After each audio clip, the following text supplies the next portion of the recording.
Indian സിനിമയുടെ പിതാവ് ദാദാസാഹേബ് ഫാൽക്കെ വിടവാങ്ങിയിട്ട് 81 വർഷം. സിനിമയുടെ മായാലോകം ഇന്ത്യയിലെ ജനങ്ങൾക്കും വിദൂരമല്ല എന്ന് കാട്ടിത്തന്ന ഇന്ത്യൻ ചലച്ചിത്ര മേഖലയുടെ അമരക്കാരനെ ഓർക്കാം ഒരിക്കൽ കൂടി. ദുണ്ടിരാജ് ഗോവിന്ദ് ഫാൽക്കെ അല്ല, രാജ്യത്തിന്റെ സ്വന്തം ദാദാസാഹേബ് ഫാൽക്കെ. ചലച്ചിത്രം എന്ന വിസ്മയത്തെ ഇന്ത്യൻ ജനതയ്ക്ക് പകർന്നു നൽകിയ ബഹുമുഖ പ്രതിഭ. 1870 ബോംബെ പ്രസിഡൻസിയിലെ ഒരു ഇടത്തരം ബ്രാഹ്മണ കുടുംബത്തിൽ ജനിച്ച ഫാൽക്കെയ്ക്ക് സിനിമ എന്നത് സ്വപ്നങ്ങളിൽ പോലും ഇല്ലാത്ത ഒന്നായിരുന്നു. സംസ്കൃതത്തിൽ ബിരുദം നേടിയ ഫാൽക്കെ ശേഷം ചിത്രരചന പഠിച്ചപ്പോഴും അനന്തരം നിശ്ചല ഛായാഗ്രഹണവും അതിന്റെ നൂതന സാങ്കേതികയും ഹൃദയസ്ഥമാക്കുമ്പോഴും സിനിമ ഫാൽക്കെയുടെ ഉള്ളിൽ മുട്ടിട്ടിരുന്നില്ല. ഫോട്ടോഗ്രാഫിയോട് തോന്നിയ അടങ്ങാത്ത അഭിനിവേശം സ്വന്തമായി ഒരു സ്റ്റുഡിയോ തുടങ്ങാനുള്ള ആഗ്രഹത്തിലേക്കും പിന്നീട് ആ ആഗ്രഹം 1895 ഗുജറാത്തിലെ ഗോദ്രയിൽ പ്രാവർത്തികമാവുകയും ചെയ്തു. എന്നാൽ ജനങ്ങളിലെ മിഥ്യാധാരണകൾക്ക് മുന്നിൽ സ്റ്റുഡിയോ മുന്നോട്ട് കൊണ്ടുപോകാനാകാതെ ഫാൽക്കെ ഏറെ ബുദ്ധിമുട്ടി. ക്യാമറയിൽ ഫോട്ടോ എടുക്കുന്നതിലൂടെ മനുഷ്യരുടെ ആത്മാവിനെ വലിച്ചെടുക്കാൻ സാധിക്കുമെന്നും ഇത് മരണത്തിലേക്ക് നയിക്കുമെന്ന കുപ്രചാരണങ്ങളിൽ പൊറുതിമുട്ടി സ്റ്റുഡിയോ അടച്ചു പൂട്ടേണ്ടി വന്നു.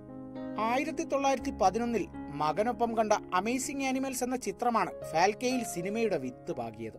ഈസ്റ്റർ ആയിരുന്ന പിറ്റേ ദിവസം കുടുംബത്തോടൊപ്പം കണ്ട ദി ലൈഫ് ഓഫ് ക്രൈസ്റ്റ് എന്ന ചിത്രം ഇന്ത്യൻ പുരാണ ഇതിഹാസങ്ങളെ വെള്ളിത്തിരയിലെത്തിക്കാൻ ഫാൽക്കെയ്ക്ക് ഊർജം പകർന്നു.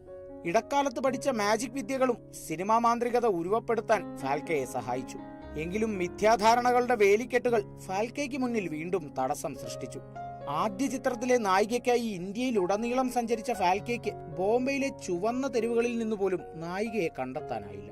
എന്നാൽ തോറ്റുകൊടുക്കാൻ തയ്യാറാകാത്ത ഫാൽക്കെ ഒരു പുരുഷനായ കലാകാരനെ കൊണ്ട് തന്റെ നായിക വേഷത്തെ അവിസ്മരണീയമാക്കി. അങ്ങനെ 1913 ചരിത്രത്തിലെ ആദ്യ ഇന്ത്യൻ ചലച്ചിത്രം രാജാ ഹരിശ്ചന്ദ്ര പ്രദർശനത്തിലെത്തി. ഒരു യുഗത്തിന്റെ പിറവിക്ക് കൂടിയാണ് ഫാൽക്കെ അടിത്തറയിട്ടത്. ശേഷം 94 മുഴുനീള ചിത്രങ്ങളും 27 ഹ്രസ്വചിത്രങ്ങളും ഫാൽക്കെയിൽ നിന്ന് ഇന്ത്യൻ ജനതയ്ക്ക് ലഭിച്ചു. ശബ്ദചിത്രങ്ങളുടെ വരവോടെ ഫാൽക്കെ എന്ന പേര് ചലച്ചിത്ര മേഖലയ്ക്ക് അപരിചിതമായി തുടങ്ങി. ഒടുവിൽ തന്റെ ആദ്യ ശബ്ദചിത്രമായ ഗംഗാവതരൻ പ്രദർശനത്തിനെത്തിച്ച ശേഷം 1937 ചലച്ചിത്ര മേഖലയോടും 1944 ഈ ലോകത്തോടു തന്നെ അദ്ദേഹം വിട പറയുകയായിരുന്നു. ഇന്ത്യൻ ചലച്ചിത്ര മേഖലയിലെ പരമോന്നത ബഹുമതിയിലൂടെ ഇന്നും രാജ്യം ഓർക്കുന്നു ഇന്ത്യൻ ചലച്ചിത്രങ്ങളുടെ ഈ കാരണവരെ. Prasad Kalidasan, Kerala vision news.